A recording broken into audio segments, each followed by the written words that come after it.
नोएडा विधानसभा कांग्रेस उम्मीदवार पंखुड़ी पाठक के प्रचार में प्रियंका गांधी ने नोएडा में डोर टू डोर जाकर किया प्रचार। कांग्रेस राष्ट्रीय महासचिव प्रियंका गांधी आज नोएडा पहुंची। उनके कार्यकर्ताओं ने डीएनडी पर उनका जमकर फूल और नगाड़ों से स्वागत किया।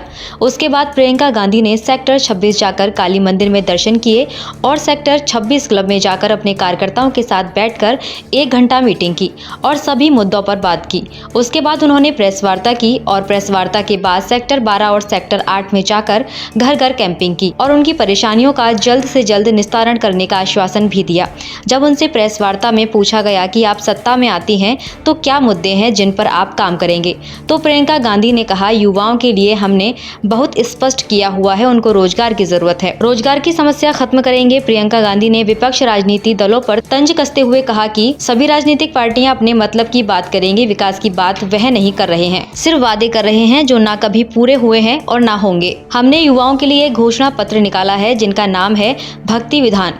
उन्होंने कहा, 12 लाख रोजगार सरकार में खाली पड़े हैं। हमारी सरकार सत्ता में आती है तो उसे किस तरह से भरेंगे, इस पर काम शुरू किया जाएगा।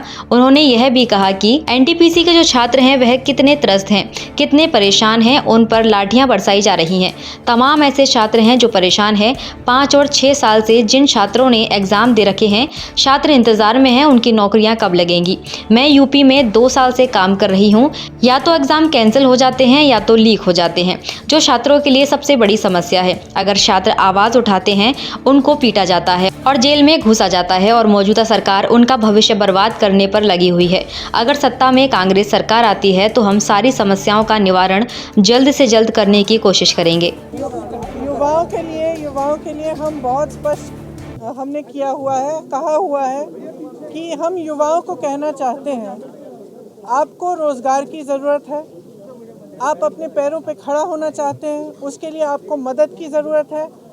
आपकी जिम्मेदारी है कि इस चुनाव में आप उन मुद्दों पर चर्चा कराएं जो आपके मतलब के मुद्दे हैं। आप बेरोज़गार रहेंगे, आपका भविष्य नहीं बनेगा। तमाम पॉलिटिकल जो पार्टीज़ हैं, जो राजनीतिक दल हैं, सिर्फ इधर उधर की बातें करेंगी, आपकी भविष्य की बात नहीं कर रहे हैं, आपके विकास की बात नहीं कर रहे हैं। हम कह रहे हैं कि विकास की बात होनी चाहिए। हमने नौजवानों के लिए एक अलग घोषणा पत्र निकाला है, उसका नाम है भर्ती विधान, क्योंकि हमने सोचा कि हर राजनीतिक दल कहता है कि 20 लाख नौकरियां दे रहे हैं, हम 25 लाख रोजगार दे रहे हैं, लेकिन ये कभी नहीं कहते कि ये रोजगार आएंगे कहाँ से, किस तरह से दिए जाएंगे। तो हमने ये तय किया कि नौजवानों को हम बताना चाहते हैं कि आपको रोजगार हम कहाँ से देंगे, कैसे आएंगे ये रोजगार। 12 लाख रोजगार जो सरकार में खाली पड़े हुए हैं, उसको हम किस तरह से भरेंगे। आप अगर अपना छोटा बिजनेस शुरू करना चाहते हैं तो किस तरह से सरकार आपकी मदद करेगी। आपने देखा होगा एनटीपीसी के जो छात्र हैं कितने त्रस्त हैं, परेशान हैं, प्रदर्शन कर रहे हैं, उन पर लाठियां बरसाई जा रही हैं, लेकिन कोई उनकी बात नहीं सुन रहा है। 2 सालों से मैं यूपी में काम कर रही हूँ, मैंने बार बार देखा है कि जब ये टेस्ट आते हैं, जब ये भर्ती के जो एग्ज़ाम होते हैं, या तो रद्द हो जाते हैं, या तो पेपर लीक हो जाता है, या फिर एग्ज़ाम के बाद कट ऑफ चेंज हो जाता है। और तमाम ऐसे स्टूडेंट्स हैं, ऐसे नौजवान हैं जिनके करियर बर्बाद हो चुके हैं, जो 5-5, 6-6 सालों से इंतज़ार कर रहे हैं इस आशा में कि मैंने एग्ज़ाम दिया, मुझे नौकरी मिलेगी, और बार बार घोटाले करे जा रहे हैं, बार बार उनको त्रस्त किया जा रहा है। जब वो आवाज़ उठाते हैं उनको आप पीटते हैं। तो हमने उनके लिए ख़ास इस भर्ती विधान में हमने लिखा है कि हम इन चीज़ों को दूर कैसे करेंगे। करना चाहते हैं जो इन समस्याओं को समझे और इनको सुलझाने का काम करे, कि हम निःशुल्क ये एग्ज़ाम्स निःशुल्क कराएंगे। आप अगर ट्रेन से जा रहे हैं या बस से जा रहे हैं इस एग्ज़ाम को देने के लिए, तो आपको वो भी यात्रा निःशुल्क होगी। और हम एक रोज़गार के लिए हम एक टाइम टेबल जैसा बनाना चाह रहे हैं, एक जॉब कैलेंडर, हर एक भर्ती के लिए अलग, जिसमें लिखा जाएगा कि आपका एग्ज़ाम इस डेट पे होगा, इसका रिज़ल्ट इस डेट पे आएगा, इसके बाद आपको नौकरी इस डेट पे मिलेगी, और 6 महीनों से ज़्यादा नहीं होना चाहिए वो गैप। आज एग्ज़ाम और रिज़ल्ट में 1.5 साल का गैप है। बताइए कैसे हो सकता है, कैसे हो सकता है। और आप सोच रहे हैं कि नौजवान त्रस्त नहीं होगा, दुखी नहीं होगा, और आप उनकी बात नहीं सुन रहे हैं, उनको मार रहे हैं, पीट रहे हैं, जेल में डाल रहे हैं, उनका करियर ख़त्म कर रहे हैं, उन पर ऐसी ऐसी धाराएं लगा रहे हैं कि वो जेल चले जाते हैं, बाद में यूनिवर्सिटी नहीं जा सकते हैं। तो हम कह रहे हैं कि हम समझ रहे हैं कि ये आपकी समस्याएं हैं, इसको सुलझाने के लिए हमने एक पूरा विधान बनाया है।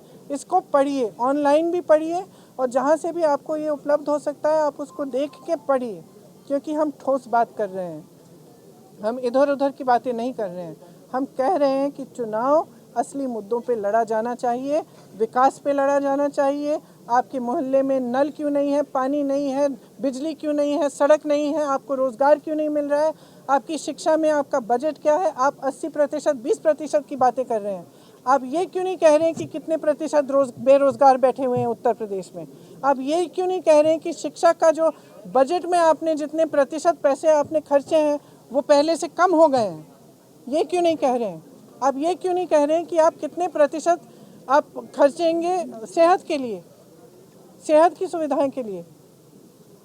तो हम कह रहे हैं कि इन बातों पर चुनाव लड़ा जाना चाहिए और हम कह रहे हैं ये इससे सिर्फ राजनीतिक दलों का फ़ायदा होता है, जातिवाद और सांप्रदायिकता को फैलाने से सिर्फ राजनीतिक दलों का, पब्लिक का कोई फ़ायदा नहीं है इसमें। पब्लिक का फ़ायदा इसमें है कि हर नेता को पब्लिक जवाबदेह बनाए, पब्लिक पूछे कि हमारे ये काम क्यों नहीं किया है। अगर आप काम नहीं करेंगे तो हमारा वोट आपको नहीं मिलेगा। तो मैं आप सबसे आग्रह करना चाहती हूँ, सारे नौजवानों से, उत्तर प्रदेश के नौजवानों से, महिलाओं से, सबसे आग्रह करना चाहती हूँ कि आप इस चुनाव को अपने बारे में बनाइए। आपका विकास कैसे होगा, आपका भविष्य मजबूत कैसे होगा, आपको रोज़गार कैसे मिलेंगे, आपको अपने पैरों पर खड़ा करने के लिए सरकार किस तरह से मदद करेगी, ये पूछिए और जवाबदेही बनाइए इन लोगों को जो आपको गुमराह कर रहे हैं बार बार। पिछली बार जब भूपेश सर आए थे डोर टू डोर कैंपेन करने, तो उनके खिलाफ मुकदमा हो गया। कांग्रेस जहाँ जहाँ कैंपेन कर रही है वहाँ उनके खिलाफ FIR करिए। बहुत ऐसे में अब आप भी आई हैं, तो आप क्या ये मेंटली प्रिपेयर हैं इस चीज़ को लेकर? देखिए, जब से मैं उत्तर प्रदेश में काम कर रही हूँ तो मैं पूरी तरह से मेंटली प्रिपेयर हूँ। मुकदमे करिए, हिरासत में ले लीजिए, जेल में डाल दीजिए, क्या होगा, हम तो लड़ते रहेंगे। ये हमारा संघर्ष है। कितनी सीटों का टारगेट है इस बार? आपने पहले ही कैंपेनिंग में पंकज सिंह यहाँ से विधायक हैं और रक्षा मंत्री है, यहाँ की समस्याओं को समझती है। आज से नहीं, चुनाव के समय से नहीं, ये महीनों से हर जने के लिए अवेलेबल होती है, उपलब्ध होती है कि आप फ़ोन करिए, फ़ोन उठाती है, जाती है, सबसे मिलती है, सबकी समस्याओं को समझती है। आप देखिए ये जीतेगी क्योंकि जनता त्रस्त है। यहाँ नोएडा की परेशान है, सारे ग्रुप्स परेशान हैं, कोई सुनवाई नहीं है उनकी। वो कह रहे हैं कि विधायक को तो हम देखते ही नहीं है, अब बसों पे उनका विज्ञापन देख रहे हैं, लेकिन उनका चेहरा हम सिर्फ बसों पर देखते हैं। लेकिन ये लड़की तो यहाँ रहती है, संघर्ष करने वाली लड़की है, इसके छोटे छोटे बच्चे हैं, तब भी ये कोरोना के समय इसने सबसे ज़्यादा काम किया है, इसीलिए इसको टिकट मिला है। मैम, इस बार कितनी बड़ी चुनौतियां हैं, कितनी सीटों का टारगेट है यूपी में? 403 सीट लड़ रही है कांग्रेस, मेरे ख्याल से 3 दशकों के बाद।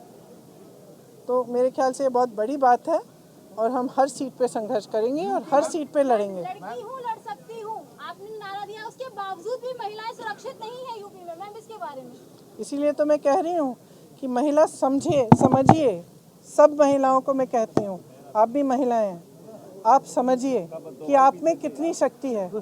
आज आपको राजनीतिक शक्ति माना नहीं जा रहा है। क्यों?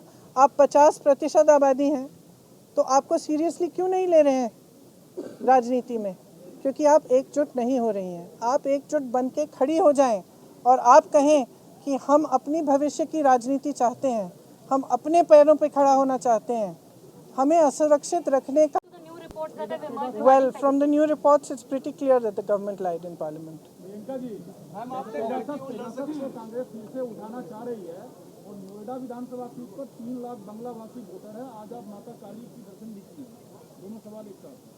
तो मतलब सवाल पूछिए, आपने तो 2 स्टेटमेंट किए हैं, सवाल पूछिए। मतदाता है, हाँ, ठीक है, आपने आज मुलाकात की है उस कम्युनिटी से, ठीक है। उन वोटरों से आपने बात भी किया, क्या रुझान मिला? पेगासस का मुद्दा सदन में रुझान ये मिला कि सब त्रस्त हैं, सब परेशान हैं, सब चाहते हैं कि उनकी बात हो और उनकी सुनवाई हो। सब चाहते हैं कि उनकी जो समस्याएं हैं उनकी सुनवाई हो, वो सुनवाई हो नहीं रही है। और तमाम ऐसे मुद्दे उठाए जा रहे हैं जिनसे उनका कोई एक्चुअली उनकी समस्याओं का हल नहीं होगा। तो सब चाह रहे हैं कि अपनी समस्याओं पर ये चुनाव लड़ा जाए और जो उनके लिए जो जैसे मैंने कहा पंखुड़ी जी यहाँ हैं, यहाँ रहती हैं, जब इनको बुलाएं तो वो आती हैं। उनको इस तरह का एक उम्मीदवार चाहिए, उनको इस तरह का प्रतिनिधित्व चाहिए। महंगी बिजली बिल की समस्या से छुटकारा पाइए, सोलर सिस्टम लगाइए। जी हां, आपके लिए बेहद आसान हुआ सोलर सिस्टम लगवाना। संपर्क करें Amity electronics corporation, Krishna Nagar, Mathura. जैसा कि मैंने आपको बताया कि भाई इसका ROI 25% है, यानी 25% का रिटर्न है। इसके हिसाब से देखा जाए तो जो लागत आप लगा रहे हैं वो लागत आपकी 4 साल में निकल आएगी।